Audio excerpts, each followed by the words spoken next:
আসসালামু আলাইকুম, সবাইকে স্বাগত জানাচ্ছি আমার দেশ মিড ডে নিউজে। সঙ্গে আছি আমি মাহবুবুর রহমান ইমন। শুরুতেই সংবাদ শিরোনাম।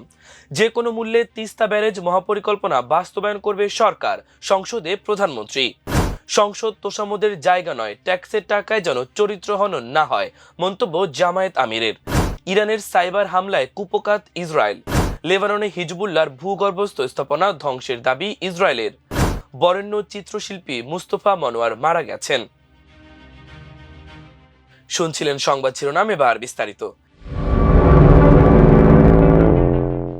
দেশের উত্তরাঞ্চলের মানুষের দীর্ঘদিনের দাবি ও পানি সংকট নিরসনে জাতীয় অগ্রাধিকার ভিত্তিতে যে কোনো মূল্যে তিস্তা ব্যারেজ মহাপরিকল্পনা বাস্তবায়ন করার দৃঢ় প্রত্যয় ব্যক্ত করেছেন প্রধানমন্ত্রী তারেক রহমান। সোমবার জাতীয় সংসদে স্পিকার হাফিজউদ্দিন আহমেদের 2026-27 অর্থ বছরের প্রস্তাবিত বাজেটের উপর সাধারণ আলোচনায় অংশ নিয়ে প্রধানমন্ত্রী সরকারের এই ঐতিহাসিক সিদ্ধান্তের কথা জানান। সংসদ অধিবেশনে প্রধানমন্ত্রী দেশের অর্থনীতি, কৃষি, ক্রিয়েটিভ ইকোনমি, শিক্ষা এবং জ্বালানি খাতের দীর্ঘমেয়াদী সংস্কার ও ভবিষ্যৎ পরিকল্পনার চিত্র তুলে ধরেন।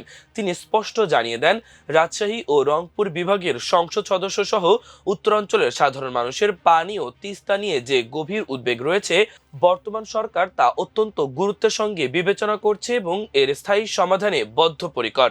উত্তরাঞ্চলের পানির অধিকার নিশ্চিত করার ঘোষণা দিয়ে প্রধানমন্ত্রী তারেক রহমান বলেন, আমাদের সংসদ সদস্যরা বিশেষ করে দেশের উত্তরাঞ্চল, রাজশাহী ও রংপুর বিভাগ থেকে যারা নির্বাচিত হয়েছেন তাদের দুটি বড় কনসার্ন হচ্ছে পদ্মা ও তিস্তা নদী। বিএনপি সরকার বরাবরই কৃষি ও কৃষি বান্ধব সরকার এবং যখনই দেশ পরিচালনার সুযোগ পেয়েছে মানুষের পানির অধিকার নিশ্চিত করার চেষ্টা করেছে। প্রধানমন্ত্রী জানান, বর্ষা মৌসুমের অতিরিক্ত পানি ধরে রেখে শুষ্ক মৌসুমে সারা বছর যেন কৃষকরা নিরবিচ্ছিন্ন পানির সরবরাহ পান, সেজন্য সরকার পদ্মা ব্যারেজ নির্মাণের উদ্যোগ গ্রহণ করেছে। এর পরপরই তিস্তা প্রসঙ্গে অত্যন্ত জোরালো ভাষায় প্রধানমন্ত্রী ঘোষণা করেন, জাতীয় অগ্রাধিকার ভিত্তিতে ইনশাল্লাহ এই সরকার যে কোনো মূল্যে তিস্তা ব্যারেজ মহাপরিকল্পনা বাস্তবায়ন করবে। কৃষি ও সেচ ব্যবস্থার সমন্বিত উন্নয়নের লক্ষ্যে নদী ও খালের নাব্যতা ফিরিয়ে আনার উপর গুরুত্ব আরোপ করেন প্রধানমন্ত্রী। দেশের কিছু অঞ্চলের উদাহরণ টেনে তিনি বলেন, অনেক জায়গায় বর্ষাকালে পানি থই থই করলেও শুষ্ক মৌসুমে সামান্য দূরত্বের জমিতেও কৃষক সেচের পানি পান না। এই সংকট দূর করতে আগামী 5 বছরে সমগ্র বাংলাদেশে 20,000 কিলোমিটার খাল খনন ও পুনর্খননের মহাপরিকল্পনা ঘোষণা করেন তিনি। প্রধানমন্ত্রী জানান, এই পরিকল্পনার অংশ হিসেবে গত মাত্র 3 মাসেই প্রায় 900 কিলোমিটার খাল খননের কাজ সফলভাবে সম্পূর্ণ হয়েছে।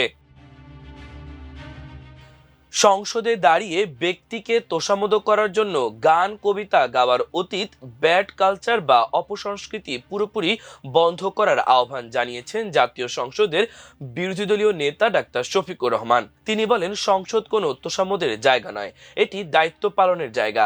জনগণের ট্যাক্সের টাকা খরচ করে এই পবিত্র সংসদে যেন আর কোনো চরিত্র হরণের কাজ না হয়, স্পিকারের প্রতি সেই আহ্বান জানান তিনি। সোমবার জাতীয় সংসদে স্পিকার হাফিজউদ্দিন আহমেদের সভাপতিত্বে প্রস্তাবিত 2026-27 অর্থ বছরের বাজেট আলোচনায় অংশ নিয়ে তিনি এই আহ্বান জানান। বিরোধী দলীয় নেতা বলেন, সরকারি দল কিংবা বিরোধী দল সবার চিন্তাধারা এক হওয়া সম্ভব নয়। সবার চিন্তা একই রকম হলে এত লোকের বক্তৃতা বা এত সময় খরচের প্রয়োজন হতো না। দুই পক্ষ থেকে একজন করে কথা বললেই চলতো। আমরা জনগণের ভালোবাসা এবং ভোটে নির্বাচিত হয়ে মহান আল্লাহর ইচ্ছায় এই সংসদে আসার সুযোগ পেয়েছি। তাই প্রত্যেককেই নিজের বিবেক, মহান আল্লাহ এবং প্রিয় জনগণের কাছে দায়বদ্ধ। বাজেট অধিবেশনকে বছরের সবচেয়ে গুরুত্বপূর্ণ সেশন আখ্যা দিয়ে তিনি বলেন, এর ভিত্তির উপরই পুরো বছরটি কেমন যাবে তা নির্ভরশীল এবং সব সদস্য সেই দায়িত্ববোধ থেকে বক্তব্য দিয়েছেন। তিনি মরহুম প্রেসিডেন্ট জিয়াউর রহমান, মাওলানা আব্দুল হামিদ খান ভাসানী, মুক্তিযুদ্ধের সফল নেতৃত্ব দানকারী জেনারেল আতাউল গনি ওসমানী এবং স্বাধীনতার পতাকা উত্তোলনকারী আসম আব্দুর রবের অবদানের কথা স্মরণ করেন। একই সঙ্গে তিনি 90-এর গণ আন্দোলনে 28 অক্টোবর পিলখানা হত্যাকাণ্ড, শাপলা চত্বর এবং 15.5 বছরে ফ্যাসিবাদী শাসনের বিরুদ্ধে লড়াইয়ের শহীদ ও জীবিত মুক্তিযোদ্ধাদের প্রতি গভীর শ্রদ্ধা জানান। চলতি বছর ইরানের বিরুদ্ধে মার্কিন ইসরায়েলি অভিযান শুরু হওয়ার পর থেকে ইসরায়েলের ওপর ইরানি সাইবার হামলার সংখ্যা ব্যাপক হারে বৃদ্ধি পেয়েছে। সোমবার ইসরায়েলের এক জ্যেষ্ঠ নিরাপত্তা কর্মকর্তার বরাতে এই তথ্য জানিয়েছে বার্তা সংস্থা রয়টার্স।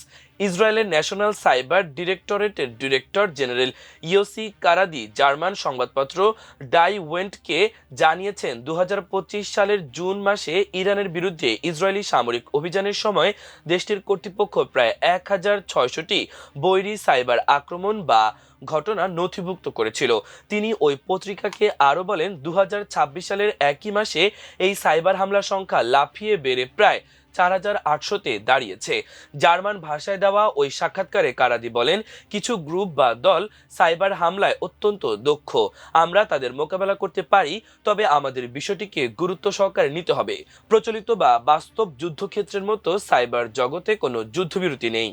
কারাদি জানান, এই সাইবার হামলাগুলো ইসরায়েলের গুরুত্বপূর্ণ অবকাঠামো, কেন্দ্রীয় সংস্থা, ছোট ও মাঝারি আকারের কোম্পানি এবং জনগণের ব্যবহৃত সিস্টেমগুলোকে লক্ষ্য করে চালানো হয়েছে। ছোট প্রতিষ্ঠানের মধ্যে আইন বিষয়ক এবং অ্যাকাউন্টিং বা হিসাবরক্ষক ফার্মগুলো আক্রান্ত হয়েছে বলে তিনি উল্লেখ করেন। ইসরায়েলের প্রতিরক্ষা বাহিনী আইডিএফ দক্ষিণ লেবাননে ইরানের মদতপুষ্ট ইসলামী রাজনৈতিক গোষ্ঠী হিজবুল্লাহর একটি ভূগর্ভস্থ স্থাপনা ধ্বংস করেছে। গতকাল রোববার এক যৌথ বিবৃতিতে এই তথ্য জানিয়েছে ইসরায়েলের প্রধানমন্ত্রী বেনিয়ামিন নেতানিয়াহু এবং প্রতিরক্ষা মন্ত্রী ইসরায়েল কাটস। বিবৃতিতে বলা হয়েছে, ধ্বংস হওয়া স্থাপনাটি হলো একটি 656 ফুট লম্বা ভূগর্ভস্থ সুড়ঙ্গ। দক্ষিণ লেবাননের মাজদাল জোন শহরের এই সুড়ঙ্গটি হিজবুল্লাহর গুরুত্বপূর্ণ সামরিক কৌশলগত স্থাপনা ছিল বলে উল্লেখ করে বিবৃতিতে বলা হয়েছে, এই সুড়ঙ্গটি হিজবুল্লাহ অস্ত্রের ডিপো হিসেবে ব্যবহার করত। ধ্বংস হওয়া এই সুড়ঙ্গটি থেকে শত শত আগ্নেয়াস্ত্র ও রকেট লঞ্চার জব্দ করা হয়েছে। গত 27 জুন শনিবার যুক্তরাষ্ট্রের মধ্যস্থতায় সীমান্ত নিরাপত্তা সংক্রান্ত চুক্তি করেছে ইসরায়েল এবং লেবানন। সেই চুক্তির সবচেয়ে গুরুত্বপূর্ণ শর্ত ছিল ইসরায়েল লেবানন সীমান্তের লেবানন সীমান্ত থেকে নিজেদের সেনাবাহিনী প্রত্যাহার করে নেবে ইসরায়েল এবং সেখানে মোতায়েন করা হবে লেবানিজ সেনাদের।